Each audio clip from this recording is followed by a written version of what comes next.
Notons par ailleurs que la croissance générée par le PSE n'est pas une croissance tirée par des flux spéculatifs et virtuels, mais repose sur l'économie réelle, à savoir l'agriculture, le tourisme, la pêche, les mines, l'industrie, etc. Mesdames, Messieurs les journalistes, chers invités, une croissance forte, gage d'un véritable développement, doit s'adosser sur une échelle budgétaire à la dimension des ambitions d'émergence. Le budget du Sénégal de 2012 à 2024 a connu une hausse continue passant de 2344 milliards à 7003 milliards. Une augmentation en valeur absolue de 4650 milliards, soit 198,7% en valeur relative. Avec la loi de finances de 2024, le taux de couverture des dépenses internes par les ressources externes, par les ressources internes, est fixé à 90,8%. Ceci marque de manière claire la détermination du président Macky Sall à atteindre la souveraineté budgétaire. Souvenez-vous, en 2012, le taux de couverture des dépenses internes par des ressources internes était à 82%.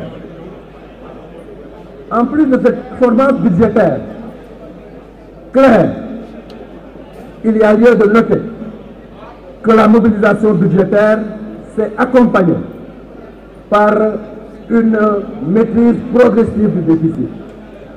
Le déficit a connu une évolution baissière de 5,8% en 2012, il est passé à 3,9% en 2019.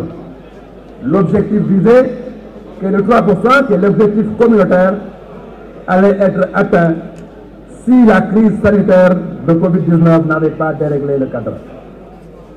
Mesdames, Messieurs les invités, chers membres de la presse, une croissance durable, nous avons dit, soutenue par un cadre budgétaire ambitieux et robuste. Cette croissance et ce cadrage budgétaire robuste ne sont possibles que dans une confiance des acteurs économiques privés et des partenaires bilatéraux et multilatéraux.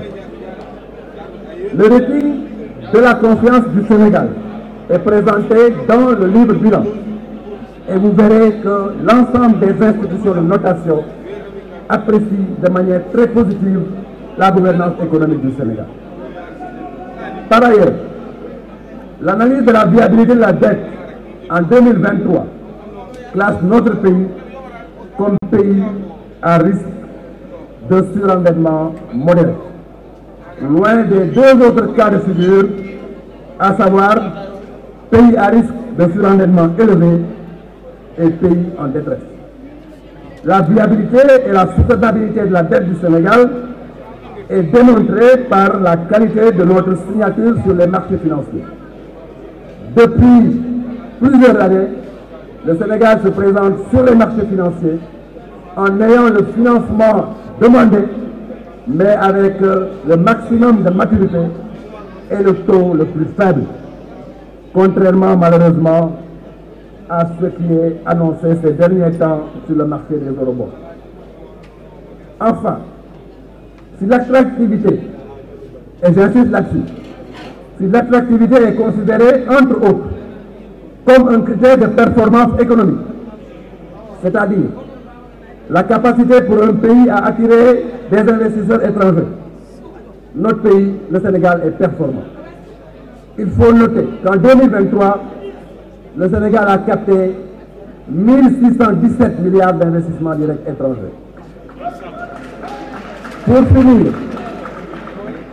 finir, retenons qu'en 12 ans, la gouvernance du président Sall nous a laissé des fondamentaux économiques robustes, un cadrage budgétaire solide et une signature crédible, même si par ailleurs des défis sont en perspective dans les autres secteurs.